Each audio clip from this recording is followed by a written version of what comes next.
Okay, we're back.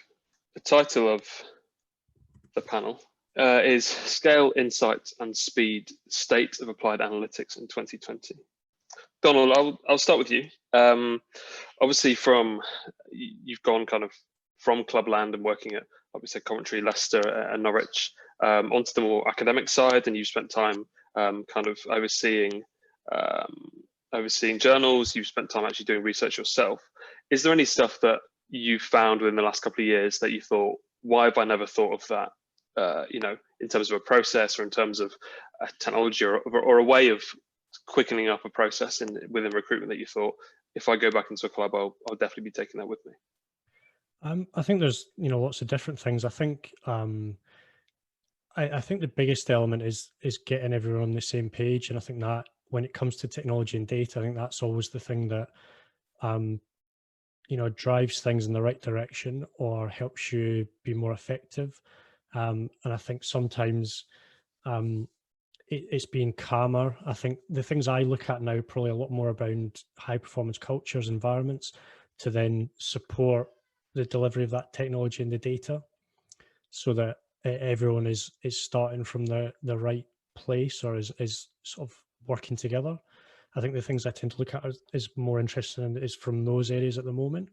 Because I think I'm not an extreme specialist in data science, but I just happen to work and interact with a lot of different people and try and promote things that I think will help us be more efficient. I definitely think the performance culture and the environments that support the work, I think for me is really, really important. Is that something you're getting to see more of now? You're at Loughborough, kind of sitting above, I guess Loughborough is the factory of the pipeline for the next best practitioners within sport. Is that what you're seeing a lot of from there?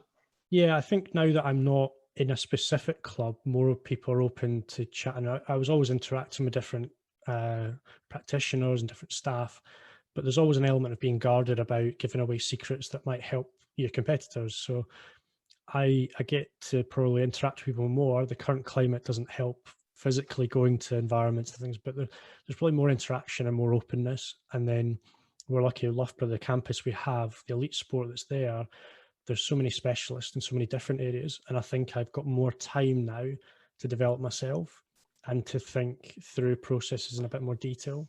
How do I deliver this, or how do I teach someone else the best possible way?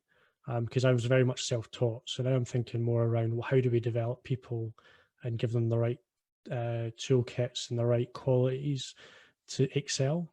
So I think that's where now I'm getting to embrace lots of different areas and talk with lots of different sports as well, which is something I didn't get to do as much as I wanted before. Cool. Andy, coming to you, how, I guess you've been a performance analyst for a few years now. From your time at Manchester United to now, how much has the performance analyst kind of landscape changed from a technology point of view? Do you feel that the products have improved because you're now using SVG, and we can see the insights that you can derive from that are so much better from, I guess, a quality point of view? But have things quickened up? Can you do certain elements of your job far quicker now than you could have, say, 5 years ago? Yeah, I think so. I think it's two parts to it, really. I think one is it's gone more specialist, where you have people with different skill sets in different roles. And for example, now the role of the data analyst is arguably as big as any in a department to derive the data and take it and put it into understandable form for many. So I think that's one. But I also think that we get so much more variety now, and actually it's delivered to us faster. So if you go from, I don't know, 7, 8 years ago, when people were taking every bit of video they could get from DVDs, from videos, even 8 years ago, Football First and things like this on Sky, to now how quickly it's uploaded to shareable platforms. I think it means one is turnaround time is quicker, as well as live data that we take now on live video and the infrastructure that leagues have put in place. But also it means that it gives us more time to be analysts as opposed to processors. I think the biggest thing now probably is the processing time of data is a bit more automated, and actually it's only going to develop more. So if you have more specialists and turnaround times are quicker, I think it just means we can do more and more as we go forward. Yeah, definitely. That point around becoming analysts more than, I guess, data collectors at some point. I mean, it does feel like the field a few years ago was you'd sit in front of sports code and code your own games. And I think it took people quite a while to realize, like, if Opta have F24s this game, you can derive a lot of the similar stuff already. But there was that real gap between video analysts being able to do that technically themselves, and the software makers actually creating software to do that in the first place. Do you, I guess, in terms of like people trying to get into this industry, or those who are attending and they're thinking, how do I future-proof myself, or how do I kind of stay in this industry? So I want to stay in this industry. Is there any kind of advice you give on certain tools to learn and use, or certain things that you've learned that have stayed with you throughout your last few clubs? I think things like this help, because I think you get more of an understanding, but I think also be open to learning about different softwares. Any access you get to be able to see, and so much more is shared online now, where you can see any form of analytics, and you see it. How much more do you see it now on any of the TV across the world? Before it was almost like all TV analysis was almost like commentary, but now, because they've got access to also some data and the various angles, I think also that's becoming more analytical, and people are more intrigued by it. And then with that is coming an opportunity to learn more about how the analysis world works. So I think being open to any of that, and the different conferences that get put on, and you see so many more things like Twitter and Instagram and things, people share their work, and be inquisitive, ask about the different products. How did you do this? How did you do that? And be really open to learning different ways, because I think all of us would say that come across something new most weeks of how someone's maybe done something different. And actually, probably my final bit on that would be, I think generally people think you've got to have a lot of resources to be a good analyst, when actually you find that sometimes in the lower leagues, analysts have to be more creative. So they have different tools and different ways of working that we should be open to as well. Rui, coming to you, both Andy and Donald there have kind of mentioned about maybe learning from other sports or learning other techniques. Do you find that's the same with motorsport, or is it tougher to do because I guess you're very much restricted by the way that the sport is and the tools that you use? Yeah, it's a bit specific, isn't it? Because in the end, we are racing against the clock. Let's say it. The fastest you go around, the fastest the higher in the stands you're going to be. So that's the goal. So yeah, it's a bit different it's the teamwork, but it's on the backstage. It's not the front. It's not 10 players trying to put the ball on the net. It's one guy trying to go as fast as he can. So we in terms of working as a team is more. It's not physical. It's more of procedures and stuff like this. How we need to decide which department is looking at where, and how all the departments speak with each other. So everybody is making sure whatever they are developing there is going to apply on the car, and the other guy is not developing something that will not fit on the car. So it's more of of procedures and organization. Teamwork, let's say. It's not so physical, but with the driver, I mean, the goal is to go faster, and he needs to do it. Yeah. Can you give us an insight? I mean, I feel, me personally, and from kind of Donald's talk as well, that we kind of know quite a lot about how football clubs look internally. You have the academy, you have the recruitment department, and you were kind of mentioning the different departments there. Can you give a quick rundown of kind of what the internals of a Formula E team looks like? I mean, I never worked, so the way I worked with the team, I was not full-time with them, so I was helping sometimes. But you have a lot of departments. They just look, let's say, into the performance, so trying to take whatever you have from whatever you got. Okay, so you have the car, and then you need to go faster with it. So we have a lot of departments just looking at performance, looking on dampers, suspensions, saying, okay, what do we need to go faster? What does the driver need to do? What systems can we put to go faster? And then you have the guys that are developing the systems, are developing the stuff, and the guy that are the team that is developing the powertrain, the team that is developing the systems, the way the driver can brake later into the corner, this kind of stuff. So, but this again, they need to be together. So the performance guy in the end will say to the guys on the factory saying, okay, we need to do this with the car. We need to go to brake later and to regen more, getting more energy out of it. And we need to use less energy. Okay, generally speaking. And the guys on the factory then need to find a way that fit the guys on the track to do that. You know, that they cannot just say to, yeah, you just need to brake 20 minutes later and that's it. If you brake straightforward, you can do it. But again, we are racing. It's on the track that is not like on the it's not a PlayStation. You know, it's a lot of stuff going on at the same time. So it needs to be applied to the the real world. Let's say. Yeah, that's a nice one. There's one similar to kind of what Andy said, that the anecdote of a player saying you play the perfect game from the stands, which is very true.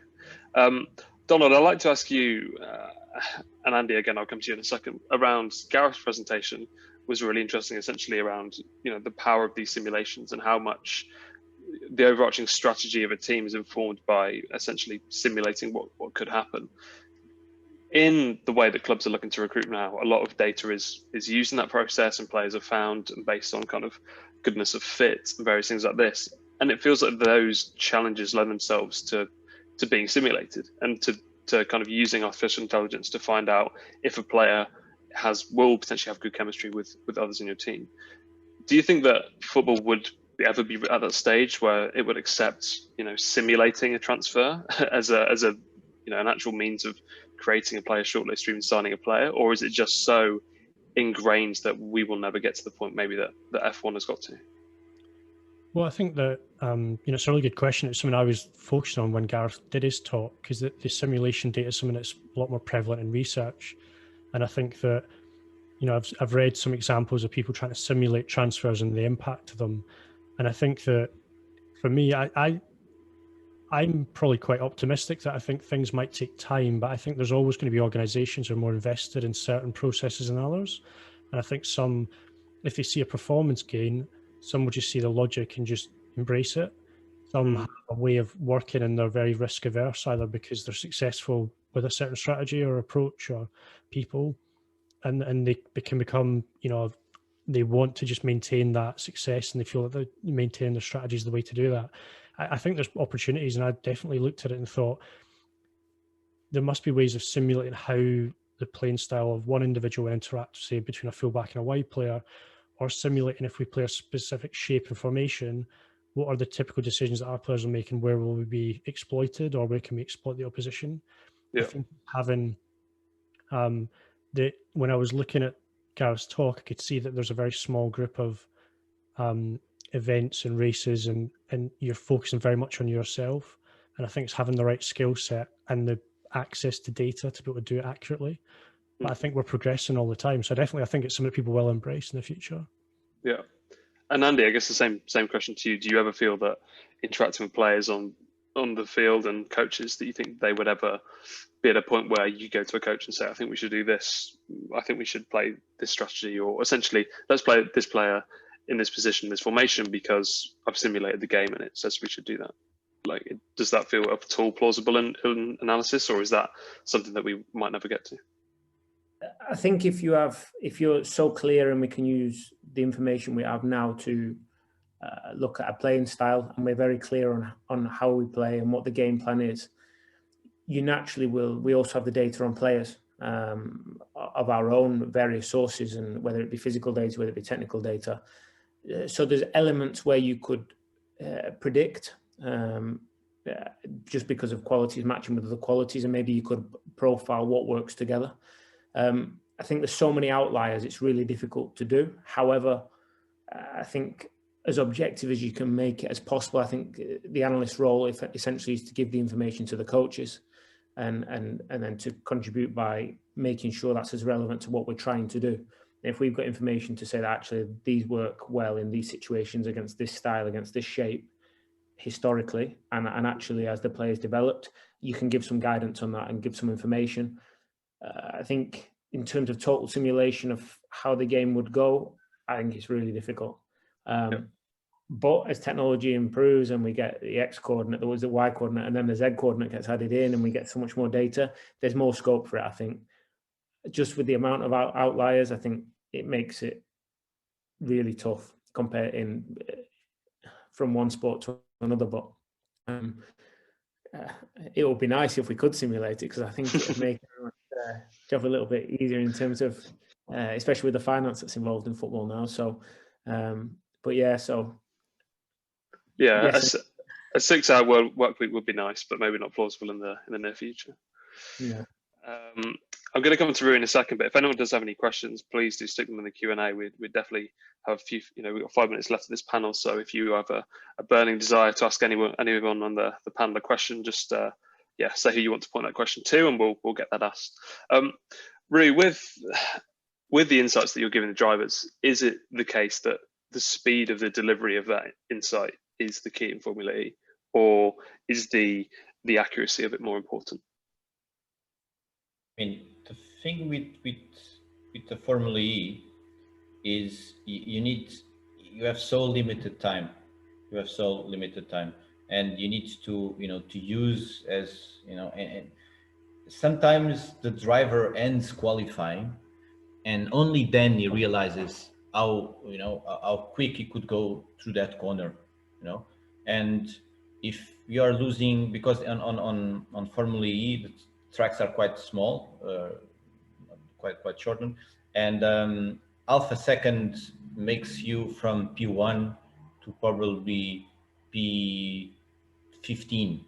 Okay, so we are talking about 20 drivers all in 1 second, some tracks. So all the details count. So you need to have both. You need to be quick, and you need to be accurate. But you need to take the most out of it, and it's I would say the quicker the best, because then the driver will get the accuracy afterwards. But you need to feed. Okay, obviously, as the day go on, so in the end of free practice, your information will need to be much more accurate in terms of how much meters you need to go, braking later, or when does he need to turn in, this kind of stuff. But they're also quite good drivers. The level in Formula is quite high at this moment, and they will figure out by themselves most of it. But I would say, the most time that you can, or the fastest information you can get on those on that start of the session, when discovering the track, you need to be quick there for the curve of development of the driver in the track. It's quicker enough, but then you have time to work on the details afterwards. Right. And have you ever had it where you've had a driver, I mean, you kind of said it there that they know it quite well. Do you ever have it where you've had a conflict of you're saying one thing and they're saying, no, that's wrong, that's not the thing that's right? And how have you had to deal with that, if you have? No, I mean, you have drivers that you can say he's doing this differently, and in the end, one thing that it's never lies is the watch. I mean, it's just a stopwatch that never lies. So when you show him, listen, he's doing this differently and he's getting these results, there's no argument against that.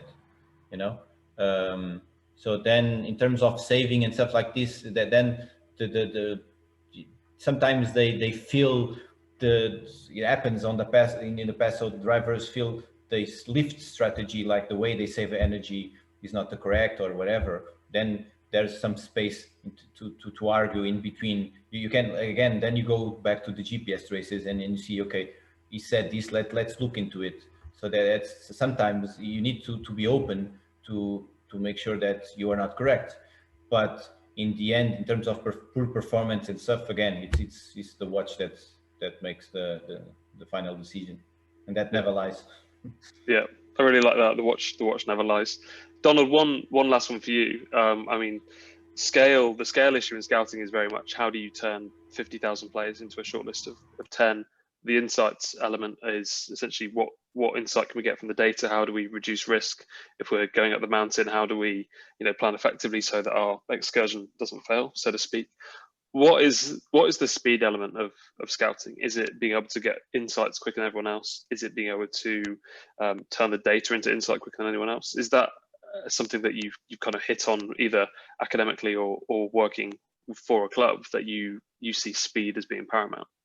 Yeah, I mean, so obviously I teach a lot now, and I talk to a lot of different people about how we work, and I always talk about context is king and time is the greatest enemy, and I look at it in lots of different ways. But you're trying to get to a point of understanding a lot of detail about individuals, so that you're confident and you've got an accurate assessment of who they are as a person, but also as a player and how they'll react to your environment. So you're trying to get to that point as quickly as possible, but you're trying to get agreement. And that's why I said that, getting to the peak of the summit of identifying some players isn't the challenge. It's getting down safely. And I think that it's getting agreement on which are the biggest priorities and who are the players that will impact you the most. And some of it is the disagreement between the short term, as in this transfer window in the next 6 months or the next 2 to 3 years. So is a player going to produce on the pitch at the level of the contract at the end as they will now? And that isn't always, the incentives in a club are very different. So the owners have the club for a long term, but a manager or a coach might only be there for a few months, or, they might be there for several years, but they don't know. And I think that the time challenge is more getting agreement on the targets and getting agreement with the decision makers on who to prioritize, so you can then get to that step of trying to make a deal happen, because that is another art. And that's why I talk about scouting and recruitment, because they're very different things. Identifying players, I think, is something people are very good at. It's getting agreement on those players, and then the recruitment and actually getting a sign over the line is a very different thing. And that's probably the most challenging part. And do you see, just one last question, do you see that recruitment angle or getting kind of all people in agreement, that's not a technology issue, that's a soft skills, that's a getting everyone in the same place kind of skill? It's like almost a culture. It's the relationships in the club. It's a more personal level aspect, and that's where the reality of working in football is very different from being an analyst on social media, or what you might interpret the role involves, because there are people who make the decisions and are in positions of power. Sometimes they might not necessarily always agree themselves, and it's that battle between the short-term priorities and long-term. And I think, I've heard you talk about it a lot, and a lot of things where we see success happens is there is an element of money and finance, but there's a clarity and purpose in the timeline. So everyone agrees on how quickly they need to do certain things and how they're going to go about it. And then I think the foundations are right to go forward, but that's very difficult to actually put in place. Yeah, for sure. That one's definitely a really interesting one, just around being a football writer personally, that you don't, like, there's not the speculation on, like, can, I don't know, Brighton's recruitment team agree with the higher ups on what the goals are, who the right players are for those goals. And that, like you say, is arguably the more integral thing than finding players. I think that you can use data a lot of the time now, different data sources, and come up with similar shortlists for similar positions. Guys, that's everything we've got time for. Really, really appreciate you staying on and spending the time chatting through. Yeah, again, thank you, Donald. Thanks, Rui, and thanks, Andy. Thank you. And yeah, cheers, guys. Thanks, Tom. Hope everyone enjoyed it.